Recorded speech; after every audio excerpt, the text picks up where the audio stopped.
I wrote a blog post a while ago about why I f***ing hate video games, because this is what it does. It appeals to like the male fantasy. Phantasy Star Online 2 New Genesis is an action combat MMORPG that released this year back in June. New Genesis is essentially a new game that was built to be shared within the Phantasy Star Online 2 experience, allowing you to play both games within the same game client. Think of it as the original Phantasy Star Online 2 being a legacy server and New Genesis being a more modern, updated game. Today's video will focus on the New Genesis side of Phantasy Star Online 2, which from this point on I will refer to as PSO2. Phantasy Star, much like Final Fantasy, started as a single-player RPG on Sega hardware. It grew to be one of Sega's most beloved franchises, eventually turning into their online IP. Obviously, it made the shift from single-player RPG to multiplayer online RPG. PSO in general started as one of the first console-based online multiplayer games, originating all the way back on the original Dreamcast. It's regarded as one of the pioneers in the genre, showing that not only computers could work as the platform to play MMORPGs. Sega was definitely ahead of their time with this game, but that's another story that honestly has been covered to death on YouTube. Let's get back to talking about New Genesis. New Genesis at the time of this video is about 4 months old or so at this point. Upon release, it was met with relatively middling reviews, and since then hasn't really made any significant buzz. PSO2 finally released in the West last year after being exclusive to Japanese audiences since 2012. Many on the scene felt it was too little too late to release an aging MMORPG that would have been much more popular had it been released by Sega in its earlier development years. So when Sega announced that New Genesis was coming as a fresh new expansion to PSO2, the audience had its interest piqued. Unfortunately, when it landed, players found that there wasn't a lot to the game. Content just wasn't there. So after a few months of the game being out, I downloaded New Genesis and gave it a spin. 52 hours later, has the game evolved into something better? Is it worth finally checking out if you have been on the fence about playing it? Well, I've got some opinions about the game, so let's get into maybe why you may want to play PSO2 New Genesis.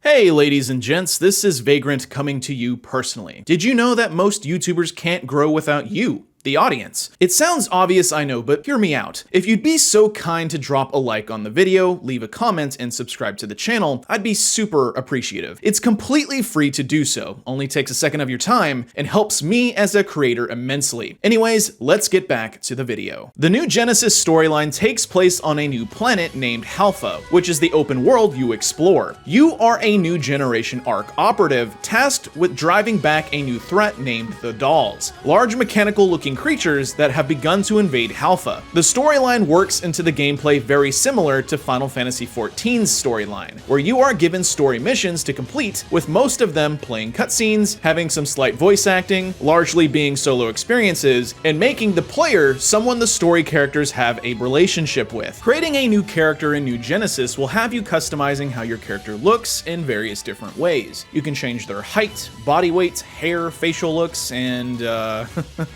much more.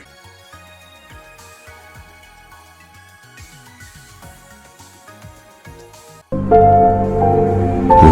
the f?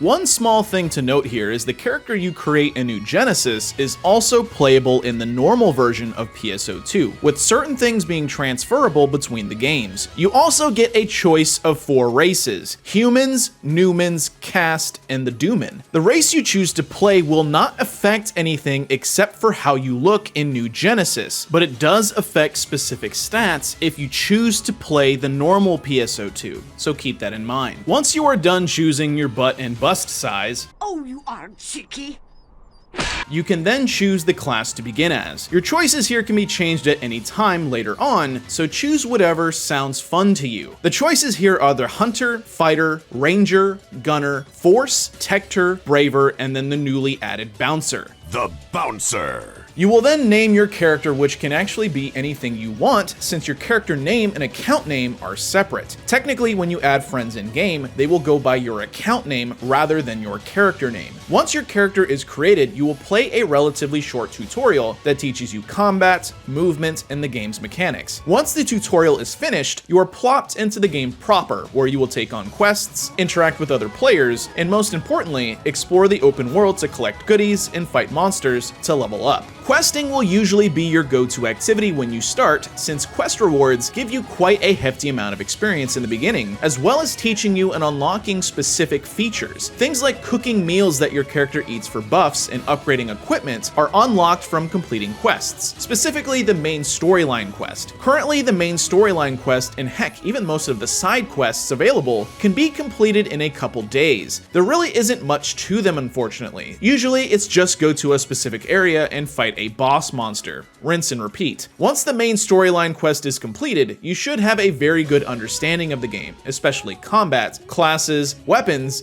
and how to build your character. Combat in New Genesis is probably the most entertaining thing about the game. Combat is fluid, fast, and chaotic, with a deep sense of risk and reward depending on your weapon choice. Your class choices affect what types of weapons you can use in combat, and what role you might play. For instance, the Hunter class is a melee tank type build, but can also be built to perform melee DPS if desired. There are currently a plethora of different weapon types to use, which is great, especially if you want to feel unique to others. After all, more choices usually means more variety. The weapons in the game are swords, partisans, and wired lances used by hunters, double sabers, twin daggers, and knuckles used by fighters, assault rifles and launchers used by rangers, twin machine guns used by gunners, rods and taluses used by the force class, wands used by tectors, katanas and bows used by bravers, then finally soaring blades and jet boots used by bouncers. Spells or techniques are specifically only usable by the force and tector class, since it requires a rod, wand, or talus to cast them. But here's where things get even more interesting. Like Final Fantasy XI, you can actually mix classes together in PSO2, allowing you to gain benefits from both classes and use all the weapons they have available. For example, I normally play a hunter since the partisan is my favorite weapon. I can subclass force and gain access to rod weapons as well as taluses, and cast spells, being able to swap between different weapons during combat. Weapons also get a special power attack called a Photon Blast that is unique to each weapon type. Photon Blasts can only be performed once you've filled the gauge during combat, and some builds focus on being able to fill the gauge as fast as possible. The fast-paced nature of PSO2's combat lends well to the amount of customization you can have in how you play, since not only does your weapon choice affect combat, but your skill as a player does too. Enemies can swarm you during fights, with some attacks being completely devastating, causing as much as half of your health in one hit. It's important to learn how to move while you are fighting. Double tapping a direction will have your character start running so you can dodge attacks. Timing when you start running will trigger a counter-attack window where you can counter an enemy's attack for bonus damage. Jumping and hovering is also important in combat, since you can attack while airborne or jump away from enemies to dodge their abilities. Lastly, there is also parrying, which only certain weapons can use. An easy to learn but hard to master mechanic in which you time when an enemy attack hits you and you will negate all damage, similar to dodge counter mechanics. Mastering all of this sounds difficult, but trust me, with enough practice with your favorite weapon, you will be running all over the battlefield with your friends. This is especially important for the pseudo endgame activities called urgent quests and the newly introduced Battle Dia quests. Both types of quests will pit you against powerful enemies that can kill you quickly if not fought correctly, but completing these quests will reward you with things that you will need to make your character stronger. Progression in New Genesis is pretty straightforward, at least when you are learning the ropes. Each class has a maximum level of 20 that you will progress through. Each level will boost your stats slightly. In addition to each class having levels, you also have your battle power. Battle power is determined by the overall number of stats from levels and current equipment, which includes weapons and armor. Weapons you obtain can be powered up in various different ways, such as leveling up your weapon by combining it with others you find, releasing hidden potential abilities, affixing perks onto the weapons like gems, and finally multi-weaponing, which allows you to use 2 weapon abilities within one. Armor is less complicated, as at the time of this video, there is only about a dozen different pieces of armor to equip at high levels. Each piece of equipment you find all have varying specification and abilities attached to them, so it's important to find what types of gear you'd like to equip that will complement your playstyle. Thankfully, all drops are tradable, so if you are starting out, you can find some pieces of gear to get you started on the right path with how you want to play by simply going to the auction house. But there is a sense of luck to getting the best gear. Each drop you get from enemies has a chance to have an additional perk attached to it that will further make it more powerful. In addition to that, each perk also has levels of up to 5. So if you want the perfect weapon or armor, you'll be grinding quests and monsters until the specific thing you want drops and has the specific perk attached to it that is level 5. Or if you are rich enough in game, you can potentially trade to get that perfect item you want. Just expect it to be highly expensive. Lastly, each class has a skill tree that you can spend skill points in that are earned from trials. The trial dungeons work similar to Legend of Zelda Breath of the Wild's dungeons, where you are given a specific task to complete within the trial, and if you succeed, you are rewarded with skill points. The trials are fairly easy to complete, and honestly, if you are around level 15, you should have relatively no issue completing them.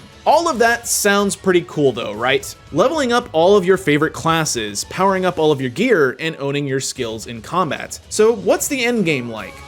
Well, everything I just described is the endgame, at least currently. And unfortunately, it does get worse. Urgent quests are only playable during certain times each day, which kinda sucks if you don't happen to be online to play them. What a bunch of Battle Dia quests are a bit better, only requiring 5 of an item that enemies drop to participate in. Sadly, to add to the lackluster endgame, there isn't any PvP in the game either, so much of what you are doing to get more powerful doesn't really mean much in the grand scheme of things other than to flex on other players, and of course to make those quests easier. There's also not many side activities to do at the time of this video. There is a collection style side where each section of the map has item containers to break open. The map tracks how many specific red boxes you have found, which rewards you with various items like money, power-up materials to help increase the power of your gear, and star gems, which is a secondary cash shop currency. You can also go out into the open world and gather food for cooking and said power-up materials in the form of ore. But there is no crafting levels or gathering levels, so once you've gathered a good amount of materials, there really isn't a reason to keep collecting them unless you just run across them when you are doing daily missions. Overall, unfortunately, there just isn't a ton of content here to experience. Arguably, you could say fully exploring the world map, getting all your classes to max, and getting the best gear is going to take a lot of time, and honestly it does, but it's not enough to keep players around for the long term. Long term speaking of like months. So if there isn't much of an endgame here, what does keep players around? Well, as I stated earlier in the video, you do have the original PSO2 you can play, which has far more content and features to experience. So if you are bored with New Genesis, you can play that side of the game. But if you are sticking to New Genesis, I suppose you could make the ultimate waifu with cosmetics. Woo! Yeah, baby! That's what I've been waiting for. That's what it's all about. Woo! That it feels like the male fantasy. I suppose this is the section of the video where we will talk about the game's cash shop. Luckily, the cash shop isn't anything egregious, as there is no pay to win to speak of. There is normal XP boosters, rare drop boosters, and inventory expansions, but that's about the worst it gets. Everything else is very menial items like self-revives or the pseudo subscription, which just unlocks the ability to list items on the auction house, as well as a bigger storage for items. The game is completely free to play after all. Oh, I guess I forgot to mention that. Hey man, that's not cool. The game is fully free to play, like I said. Absolutely everything in the game is free to experience. Where Sega makes the big bucks, though, is in the loot boxes, aka scratch tickets in PSO2 and New Genesis. The scratch tickets award you with cosmetic items that you can swag your character out with. Some of them look really cool, and if you buy enough of them, you can actually pick out one item of your choice without having the randomization. The problem with the scratch loot boxes is that these are pretty damn expensive. One loot box can cost you about about $2, and getting some of these premium looking items can be incredibly rare. So statistically, the odds are not on your side if you want a specific looking item. Luckily, there are a ton of items that are given to you as a player during events for free, just for playing. So I've never actually been pressured to purchase any of these loot boxes, and you do get a free loot box per day to play. So let's start wrapping up this video, ladies and gents. In summary, New Genesis feels a bit like an incomplete game that was released too early. Sega has announced that they are aware of the lack of content, and to be fair, they are releasing content pretty steadily to offset that drought. At least the game looks and sounds pretty.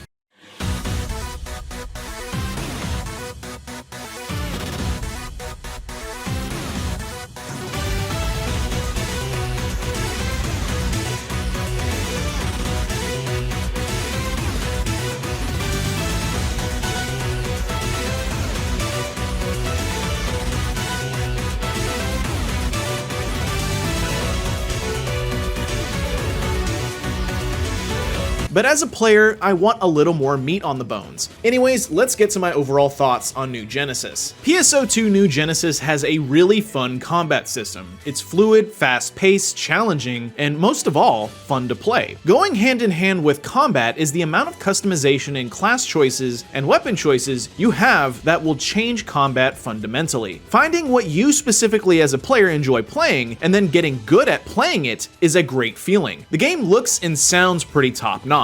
I won't say it's the best out there, but it's darn pretty. The game is completely free to play, legitimately. From start to finish, you do not have to spend a dime on this game to experience everything it has to offer. No subscription fees here. The game is also available on the Xbox platform, with other consoles potentially coming in the future, since in Japan, it's also playable on PlayStation and Nintendo Switch. Lastly, the game doesn't demand too much time from its player base, hence it can be played very casually without feeling like you are falling way behind. For some, that's great, especially with those who have hectic schedules. On the flip side, the game can be played casually mostly because there just isn't a lot to invest into the game yet. You might be able to squeeze out 50 hours or so before you've really experienced everything New Genesis has to offer and want to move on. With the lack of in-game activities, there is also a lack of features and PvP. Things like a dedicated crafting system, trade skills, or really anything else to do besides fighting monsters is just not present yet. There is a fishing and mining system in the original PSO2, so I assume that is coming at some point, but at the time of this video, there isn't any features like that in New Genesis. While the game is free to play and has a relatively harmless cash shop, if you do feel so inclined to spend some money on cosmetics, expect to spend quite a lot on loot boxes. $2 per scratch ticket seems kind of steep, considering some of the better sought after items have as low as a 0.5% chance to drop for you. I guess luckily they are tradable though. Finally, the game just feels incomplete, almost like this is a beta test. There is just a lot to be desired here. Things like a lack of enemy variety, gameplay features, or quality of life is very apparent. At this point, players will just have to wait for Sega to implement some of the bigger updates.